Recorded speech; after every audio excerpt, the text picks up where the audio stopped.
എന്റെ ഇൻബോക്സിൽ എനിക്ക് കണ്ടിന്യൂസ് ആയിട്ട് കിട്ടുന്ന ഒരു മെസ്സേജാണ് ഈ റിലേഷൻഷിപ്പിനെ പറ്റി. ഇന്നാളൊരു ചെക്കൻ എനിക്ക് മെസ്സേജ് ചെയ്തു, അവന് സൂസൈഡൽ തോട്ട്സ് ഒക്കെ വരിക കാരണം അവന്റെ റിലേഷൻഷിപ്പ് ബ്രേക്കപ്പ് ആയി. ഒരു പെണ്ണ് എനിക്ക് മെസ്സേജ് ചെയ്ത് അവന്റെ റിലേഷൻഷിപ്പ് ഇഷ്യൂ ആയിട്ട് ഭയങ്കര ഡിപ്രസ്ഡ് ആണ്. ഇങ്ങനെ കണ്ടിന്യൂസ് ആയിട്ട് റിലേഷൻഷിപ്പ് ബേസ് ചെയ്തിട്ട് എനിക്ക് കുറെ മെസ്സേജ് വന്നു, കാരണം ഭയങ്കര സൂസൈഡൽ തോട്ട്സ് വരാണ്, ഡിപ്രസ്ഡ് ആണ് അല്ലെങ്കിൽ ഡൗൺ ആണ് എന്നൊക്കെ പറഞ്ഞിട്ട്. ഇതിനെല്ലാത്തിനും ഈ വീഡിയോ കൊണ്ട് റിപ്ലൈ തരാനോ അഡ്രസ് ചെയ്യാനോ പറ്റില്ല, കാരണം പലരുടെയും സാഹചര്യങ്ങൾ ഡിഫറെന്റ് ആണ്. ഈ വീഡിയോ എന്തിനാ ചെയ്യണമെന്ന് വെച്ചാൽ റിലേഷൻഷിപ്പിനെ പറ്റിയുള്ള എന്റെ ഒരു പേഴ്സണൽ കൺസെപ്റ്റ് അല്ലെങ്കിൽ ഒപ്പീനിയൻ പറയാൻ മാത്രമാണ് ഈ വീഡിയോ കണ്ട് ചിലപ്പോൾ നിങ്ങളുടെ ചോദ്യങ്ങൾക്ക് ഉത്തരം കിട്ടിയെന്നൊന്നും വരില്ല. പക്ഷെ എന്റെ ഒരു പേഴ്സണൽ കൺസെപ്റ്റ് സിമ്പിൾ ആണ്. ആദ്യം പുരുഷന്മാരോടാണ്, നിങ്ങൾ ദയവേദി ഈ പരിപാടിക്ക് ഇറങ്ങരുത്. നിങ്ങൾക്ക് അല്ലെങ്കിൽ തന്നെ ആയിരക്കണക്കിന് പ്രശ്നങ്ങൾ ഉണ്ടാവും. ഒരു 10-22 വയസ്സായിട്ട് നിങ്ങളെ പ്രൊവൈഡ് ചെയ്ത് അല്ലെങ്കിൽ സൊസൈറ്റിയിൽ നിന്ന് മാത്രമല്ല വീട്ടിൽ നിന്ന് വരെ നിങ്ങളെ പുറത്താക്കും. അപ്പൊ ഈ ഒരു 1000 പ്രശ്നങ്ങൾക്കിടെ നിങ്ങൾ ഒരു പെണ്ണിനെ നോക്കിയാൽ അവളെ കിട്ടുമോ, അവളെ കിട്ടൂലേ, അവളെ കെട്ടാൻ പറ്റില്ല, അവളുടെ വീട്ടുകാർ സമ്മതിക്കും, നിങ്ങളുടെ വീട്ടുകാർ സമ്മതിക്കും, അവള് പറ്റിക്കൂലേ, വേറെ ആരെങ്കിലും അവളെ നോക്കുന്നില്ല, അവൾക്ക് ഇൻട്രസ്റ്റ് കമ്മിയാവുണ്ടോ, അവൾ മെസ്സേജ് കാണില്ലേ, വേറെ ആരെങ്കിലും അവളെ നോക്കുന്നില്ല, ഇങ്ങനെ ഒരു 1000 ടെൻഷനാണ്. ഞാൻ കുറെ കണ്ടതും കേട്ടതൊക്കെ വെച്ചിട്ട് ഇതൊരു ലോങ് ടേം ടോർച്ചർ പോലെയാണ്. ഇത് കണ്ടിന്യൂസ് ആയിട്ടുള്ള ഒരു തലവേദന അല്ലാണ്ട് വേറെ ഒന്നും നിങ്ങൾക്ക് തരില്ല.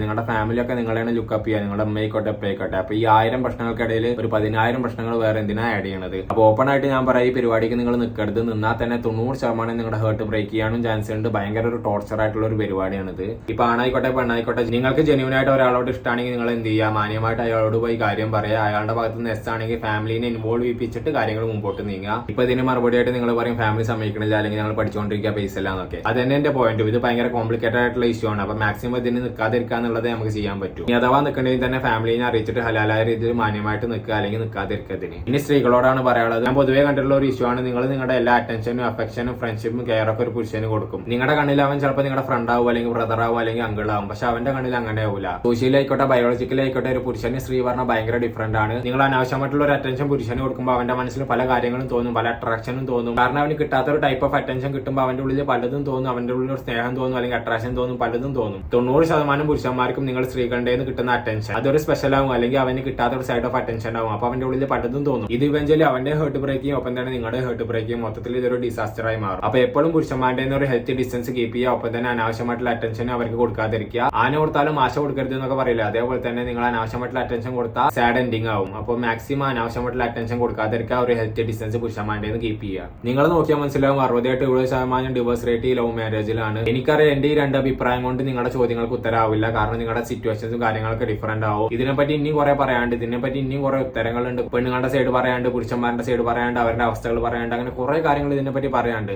അതാണ് ഞാൻ പറഞ്ഞത്, ഇത് ഭയങ്കര കോംപ്ലക്സ് ആയിട്ടുള്ള ഒരു ഇഷ്യൂ ആണ്, അല്ലെങ്കിൽ ഭയങ്കര കൺഫ്യൂസ്ഡ് ആയിട്ടുള്ള ഒരു ഇഷ്യൂ ആണ്. നമ്മുടെ സമാധാനം കളയാൻ തോന്നും മതി. അല്ല എന്റെ ഒരു അഭിപ്രായത്തിലുള്ളൂ, മാക്സിമം എന്ത് ചെയ്യുക, ഇതിന് നിൽക്കാതിരിക്കുക. നിൽക്കണ്ടെങ്കിൽ തന്നെ ഫാമിലിനെ ഇൻവോൾവ് ചെയ്യിച്ചിട്ട് ഹലാലായ രീതിയിൽ നിൽക്കുക. രണ്ടാമത്തെ കാര്യം, സ്ത്രീകൾ മാക്സിമം അറ്റൻഷൻ പുരുഷന്മാർക്ക് കൊടുക്കാതിരിക്കുക. അറ്റൻഷൻ കൊടുക്കാണ്ട് തന്നെ നിങ്ങൾക്ക് പ്രപ്പോസൽ വരുന്നു. അപ്പൊ കൊടുക്കുന്ന അവസ്ഥ ആലോചിച്ച് നോക്ക്. ഈ പ്രേമം അല്ലെങ്കിൽ ക്രഷ് എന്നൊക്കെ പറഞ്ഞാൽ എനിക്കും പണ്ടെങ്കിൽ ക്രഷ് ഒക്കെ തോന്നിയിരിക്കണം, അല്ലെങ്കിൽ പ്രേമിച്ച് നടക്കാനൊക്കെ എനിക്കും ആഗ്രഹം ഉണ്ടായിരുന്നു. നമ്മളൊക്കെ മനുഷ്യരാണ്, നമുക്കൊക്കെ ഈ ഇമോഷൻ ഒക്കെ ഉണ്ടാവും, അതിലൊരു സംശയമല്ല. നമ്മൾ തോന്നുക അല്ലെങ്കിൽ ക്രഷ് തോന്നുക എന്നൊക്കെ പറഞ്ഞാൽ ഭയങ്കര തെറ്റായിട്ടുള്ള കാര്യമൊന്നുമല്ല. ഒരു നിഷ്കളങ്കമായ മനസ്സിൽ തോന്നുന്ന വികാരമാണ് ഇതൊക്കെ. പക്ഷേ പ്രോബ്ലം എന്താണെന്ന് വെച്ച് കഴിഞ്ഞാൽ നിങ്ങൾ ഈ ഫീലിംഗ്സ് ഒക്കെ മാറ്റി നിർത്തി റിയാലിറ്റിയിലോട്ട് കടക്കണം. നിങ്ങളുടെ ലൈഫിലോട്ട് ഫോക്കസ് ചെയ്യേണ്ടി വരും, ഫാമിലിയിലോട്ട് ഫോക്കസ് ചെയ്യേണ്ടി വരും, നിങ്ങളുടെ റിലീജിയനിലോട്ട് ഫോക്കസ് ചെയ്യേണ്ടി വരും, പേഴ്സണൽ ഗ്രോത്തിലോട്ട് ഫോക്കസ് ചെയ്യേണ്ടി വരും. ഇതിലൊക്കെ ഫോക്കസ് ചെയ്ത് നിങ്ങളെ ഇംപ്രൂവ് ചെയ്യുമ്പോൾ ഓട്ടോമാറ്റിക്കലി ഒരു പോയിന്റ് എത്തുമ്പോൾ നിങ്ങൾക്ക് പാർട്ട്ണർ ആണെന്ന് തോന്നും, അത് എല്ലാവർക്കും തോന്നും. നിങ്ങൾ ഫാമിലിനെ അറിയിക്കുക, അല്ലെങ്കിൽ നിങ്ങൾക്ക് ഇഷ്ടപ്പെട്ട ആരെങ്കിലും ഉണ്ടെങ്കിൽ ഹലാലായിട്ട് അവർ അപ്രോച്ച് ചെയ്യുക, എന്നിട്ട് ഫാമിലിനെ ഇൻവോൾവ് ചെയ്യിപ്പിച്ചിട്ട് കാര്യങ്ങൾ മുമ്പോട്ട് നീക്കുക. എനിക്കറിയാം ഈ ഇഷ്യൂ ഭയങ്കര ഹാർഡാണ്, ഭയങ്കര ഇമോഷണലി പെയിൻഫുൾ ആയിട്ടുള്ള ഒരു കാര്യമാണ് ഈ പ്രേമം അല്ലെങ്കിൽ പ്രേമം വിട്ടുകൊടുക്കൽ എന്നൊക്കെ പറഞ്ഞാൽ ഭയങ്കര പെയിൻഫുൾ ആണ് എന്നൊക്കെ വ്യക്തമായ ബോധം എനിക്കുണ്ട്, അതില്ല എന്ന് പറയുന്നില്ല.